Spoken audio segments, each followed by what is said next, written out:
working with children of incarcerated adults.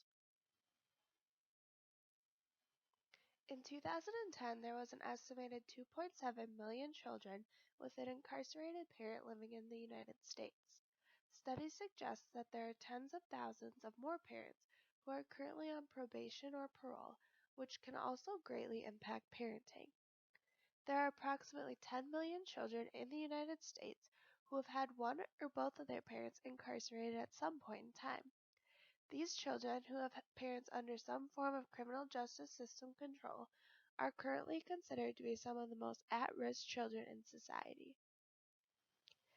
Children who have at least one parent that is incarcerated are more likely to end up in the foster care system.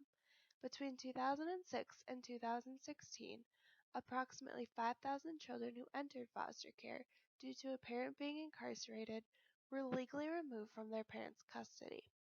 Mothers and fathers who have a child placed in foster care because they are incarcerated, but who have not been accused of child abuse, neglect, endangerment, or even drug or alcohol use, are more likely to have their parental rights terminated than those who physically or sexually assault their kids, according to a Marshall Project analysis of approximately 3 million child welfare cases.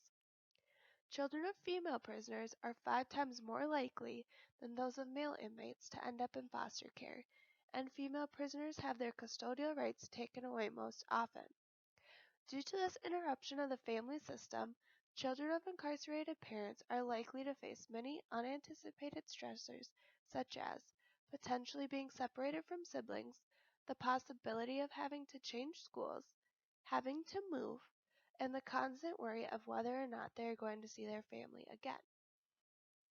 When a parent gets incarcerated, there is always the possibility that multiple stressful or traumatic events are going to occur in the lives of the children, such as having a new primary caregiver or entering foster care.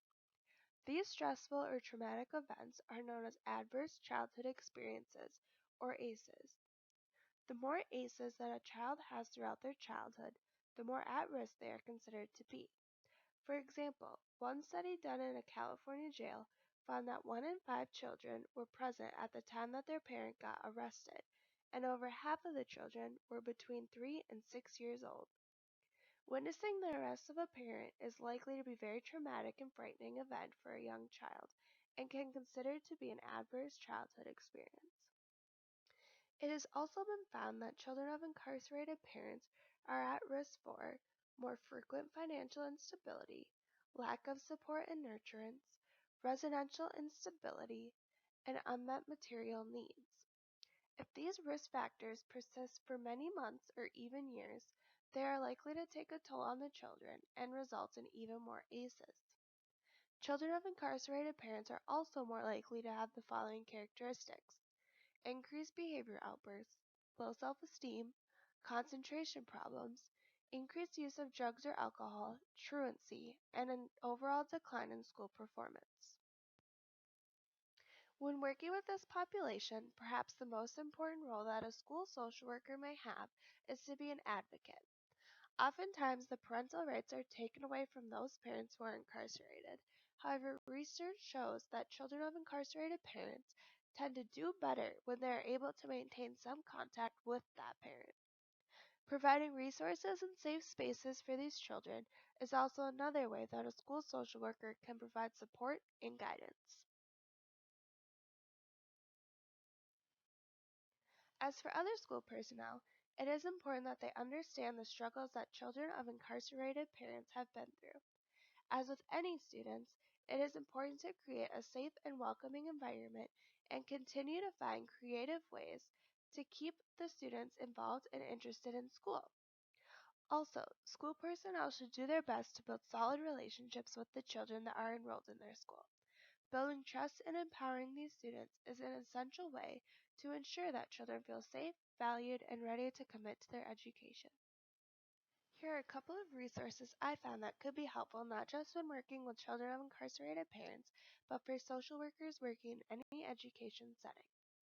The National Association of Social Workers website had various resources pertaining to professional development, as well as numerous practice tools for school social workers to use and implement into their everyday practice. The Social Work Policy Institute had numerous research articles about child trauma and the impacts that it can have on growth and development, as well as the various interventions that have been shown to have a positive impact on those who have experienced intense trauma. This following list is a list of the references that I have used throughout this presentation, in case anyone is interested in taking a deeper look into this topic. Thank you all for listening.